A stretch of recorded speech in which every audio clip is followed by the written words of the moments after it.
Tarde ou boa noite.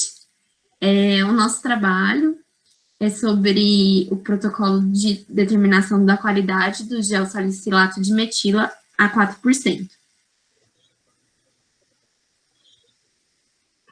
O setor de controle de qualidade tem como objetivo verificar todas as etapas da produção, para assim assegurar se o produto está em conformidade com suas especificações.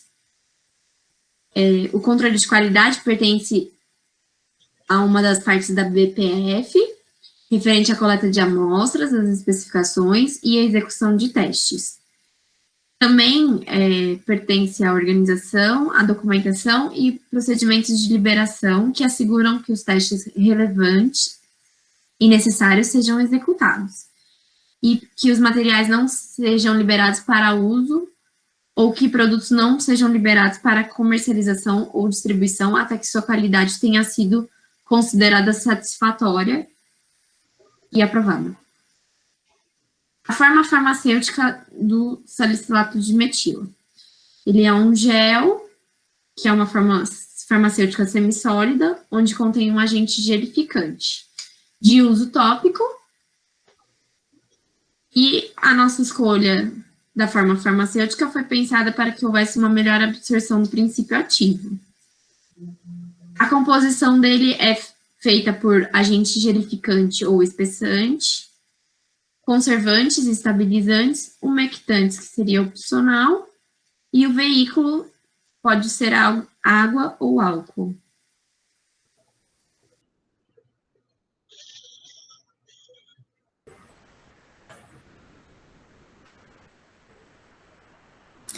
Bom, o objetivo do nosso trabalho seria propor os ensaios que estão relacionados ao controle de qualidade, né, desses produtos, que foram abordados em aula durante esse semestre e de acordo com a aprovação da Anvisa, de Farmacopeia e outros meios. E a ideia é que, ao final do trabalho, nós pudéssemos elaborar um certificado de análise para aprovar ou reprovar o nosso produto. Da nossa formulação é o salicilato de metila, sua terapêutica relacionada a ações analgésicas e anti-inflamatórias. Ele age sobre a região afetada, com uma ação local irritante, com efeito indireto das atividades na estrutura, tanto muscular como articulações, assim provocando analgesia e hipermia nas regiões cutâneas onde é aplicado, ou seja, ele tem aquela sensação gelada que dá a sensação de analgesia. Esse medicamento é indicado para o alívio de dores e inflamações nas seguintes condições: fadiga e dores musculares, contusões, pancadas, torções, entorses, torcicolo, dores musculares, dores reumáticas e nevralgia. A nossa fórmula proposta é o carboxil polímero, que seria o carbopol, que é o agente espessante, em 2 gramas, lembrando que todas as quantidades são teóricas. O propileno glicol seria o umectante, em 4 gramas. O trietalonamina, que é para o ajuste de pH, para atingir o pH próximo da pele, entre 6,5 e 7. O metilparabeno, que seria o conservante, de 0,2 gramas. O salicilato de metila, que é o princípio ativo, em 4 ml. O mentol, que aqui ele entra como aroma e frescor, né? Mas também pode ser considerado um coadjuvante terapêutico, em 0,02 gramas. E a cânfora como coadjuvante terapêutico, com 0,04 gramas. O corante, nesse caso verde, e a água, que seria o veículo, né? Até atingir a quantidade de 100 gramas. Bom, os ensaios que nós propusemos para esse trabalho, eles estão na Farmacopeia brasileira, então nós utilizamos tanto a Farmacopeia volume 1 quanto volume 2, e alguns guias da parte de cosméticos que estão disponíveis no site da Anvisa, como o guia de controle de qualidade de produtos cosméticos e o guia de estabilidade de produtos cosméticos. E agora nós vamos falar um pouquinho sobre esses ensaios que são necessários no controle de qualidade.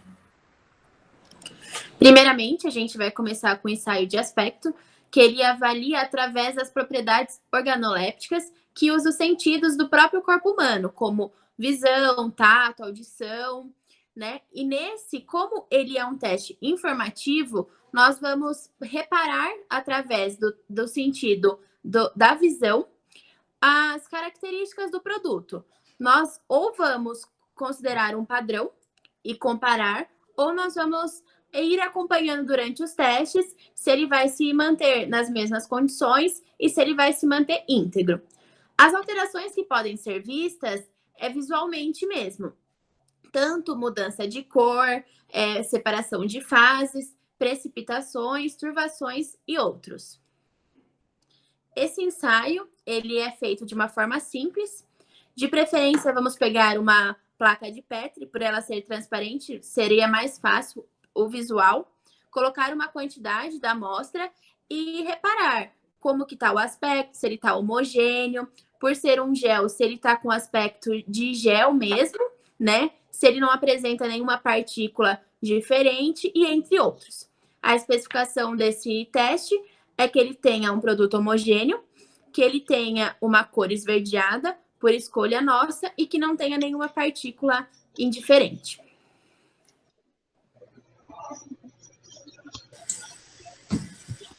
Ensaio de cor. A análise visual seria pela comparação da cor da amostra com a cor de um padrão.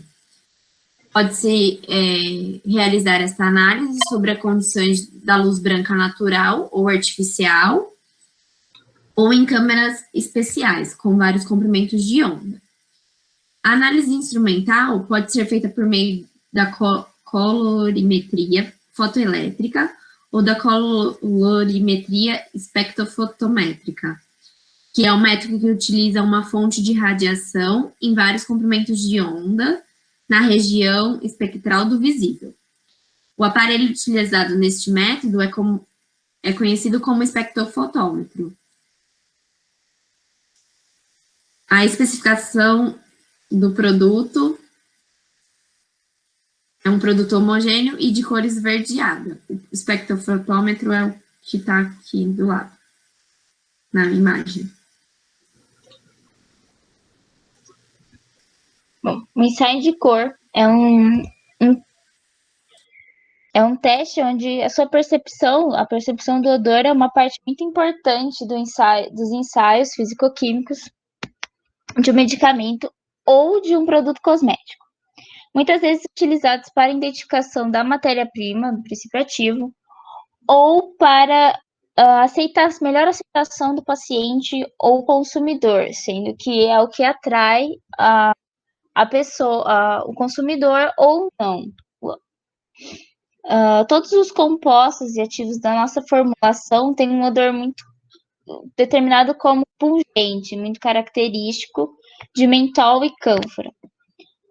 O salicilado de metila, nosso princípio ativo principal, também entra nas mesmas características, levando a uma potencialização do odor,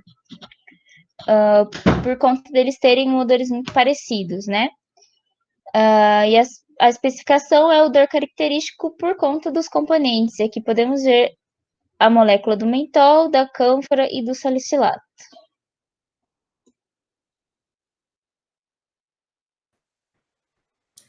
Bom, o ensaio de pH, ele é um método que utiliza o potenciômetro, que é esse equipamento que está na imagem abaixo.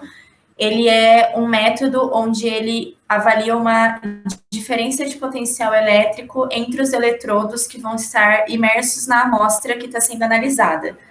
Então, é importante lembrar que deve-se avaliar a sensibilidade do eletrodo à solução tampão que é utilizada na referência do teste e qual o tipo de eletrodo que vai ser utilizado, levando em consideração as características físico-químicas do produto, para que não tenha nenhuma interferência. Então, como funciona basicamente o teste? Num becker é colocado a quantidade da amostra, como vocês podem ver na imagem, e esse eletrodo é como se fossem duas hastes que elas vão ser submersas na amostra, que vai ser analisada, né? E quando ele está submerso, ele vai produzir milivolts, que vão ser transformados para a escala de pH. E aí, nesse displayzinho que tem ao lado, é como se fosse um visor, ele vai aparecer qual é o pH da nossa amostra. No caso, a especificação tá que o pH deve ser entre 6,5 e 7. Esse método é utilizado por ser um método que consegue trazer o pH com maior exatidão. Ensaio de densidade. A densidade ela é representada pela relação entre a massa da substância e o volume que ela ocupa. No caso dos semissólidos, este parâmetro pode indicar a incorporação de ar ou a perda de ingredientes voláteis, como a água. É importante evitar o transbordamento ou aparente falta do produto no recipiente que o contém, pois o peso declarado poderá estar dentro dos limites especificados, mas o consumidor terá a sensação de falta do produto. Então, sempre deixar no nível correto ali para não ter problema nem com o consumidor e nem com perca do componente. A utilização do piconômetro. É isso, gente? Será? Piquenômetro. Piquenômetro. Corta aí, Camis. Nós devemos limpar e secar o piquenômetro com a capacidade de, no mínimo, 5 ml e que tenha sido previamente calibrado. A calibração, na determinação da massa do piquenômetro vazio e da massa do seu conteúdo com água... A calibração consiste na determinação da massa do piquenômetro vazio e da massa do piquenômetro com seu conteúdo com água, recentemente destilada e fervida a 20 graus Celsius. A gente transfere a amostra para o piquenômetro, ajusta a temperatura para 20 graus, remove o excesso da substância, se necessário, e pesa. Para obter o peso da amostra, através da diferença de massa do piquenômetro cheio e vazio. Calculamos a densidade relativa, determinando a razão entre a massa da amostra líquida e a massa da água. Ambas têm que estar a 20 graus Celsius. E utilizamos a densidade relativa para calcular a densidade de massa.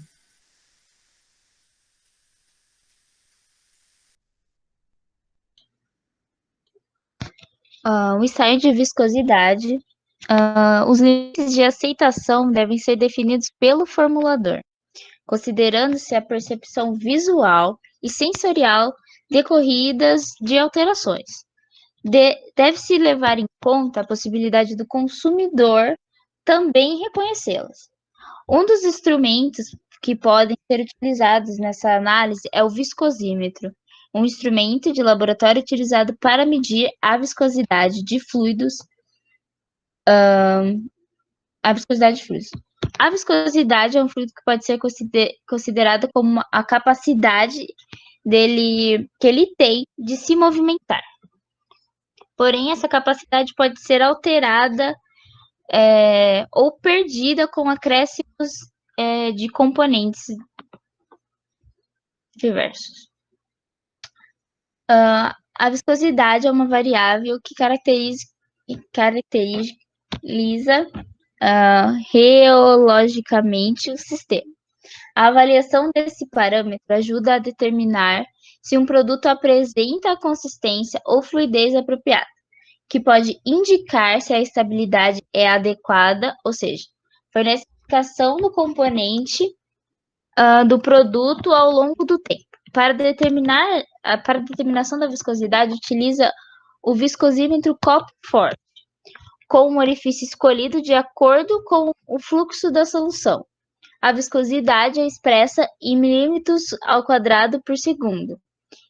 E a conversão de segundos para milímetros ao quadrado por segundo é dada por uma expressão, que seria a viscosidade é igual ao coeficiente A vezes o tempo, que é o tempo de escoamento em segundos, mais o coeficiente B. Aqui podemos ver o viscosímetro, e aqui temos a tabela, onde a gente escolhe o orifício, né, por onde vai passar a solução, e nele temos os coeficientes determinados para cada tipo de orifício. No ensaio, aqui nessa parte tem um buraco, um orifício que ele vira um funil e vai afunilando até onde é calibrado o orifício aqui para escoer, e você cronometra o tempo de escoamento total da sua fórmula.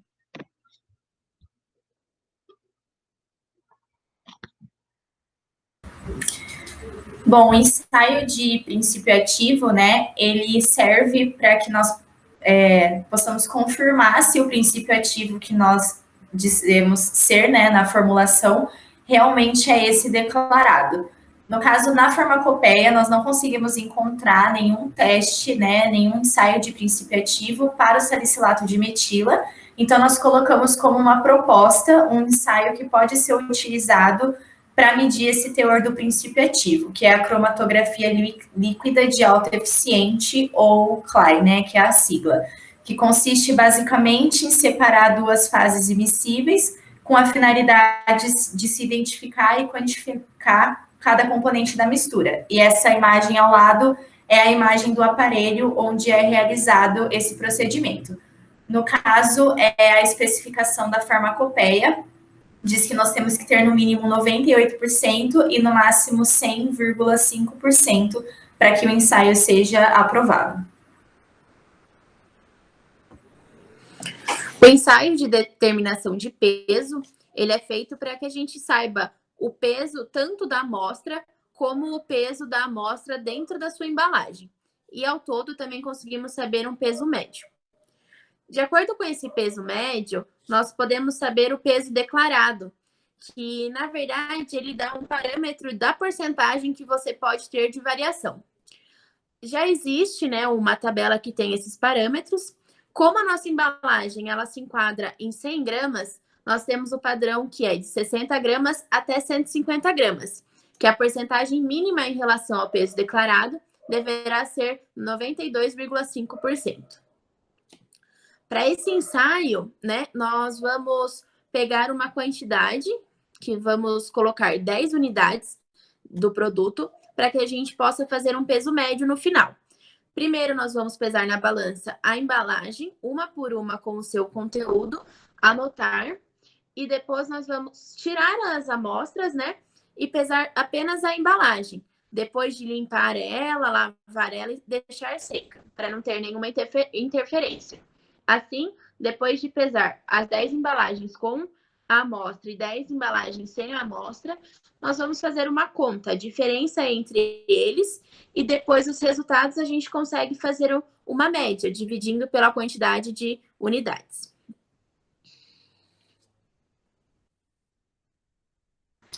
Bom, agora nós vamos falar um pouquinho sobre os ensaios microbiológicos que são necessários para a validação do nosso produto. É importante lembrar que a contaminação microbiana ela pode acarretar em alterações físico-químicas no produto e até em infecção, né, risco de infecção para o usuário. No caso dos produtos farmacêuticos não estéreis, que é o nosso produto, eles também estão sujeitos a controle de contaminação microbiana, e pela determinação, né, da Anvisa, tem um limite máximo que é permitido, né, um limite aceitável de micro-organismos nas formulações. Então, esses ensaios, eles servem justamente para conseguir ver se a quantidade atende a essa quantidade limite. No caso, os testes que nós vamos realizar seria a contagem do número total de micro-organismos mesofílicos e a pesquisa de micro-organismos patogênicos. Bom, o primeiro teste é a contagem do número total de micro-organismos mesofílicos. Ele é uma contagem de micro-organismos visível e ocorre o preparo, né, do agar, que vai ser o meio onde vai ocorrer essa análise. É importante lembrar que os ensaios microbiológicos, eles demoram um tempo maior para ficarem prontos, né? Então, é importante que seja seguido corretamente todos os parâmetros para que não seja necessário refazer os testes. Então, esse agar, ele vai ser mantido numa temperatura específica e aí vai ser transferido 10 gramas ou 10 ml da mistura de amostra para 90 ml de solução tampão, cloreto de sódio, peptona, em pH 7. A solução tampão fosfato pH 7,2, caldo de caseína soja ou outro diluente adequado.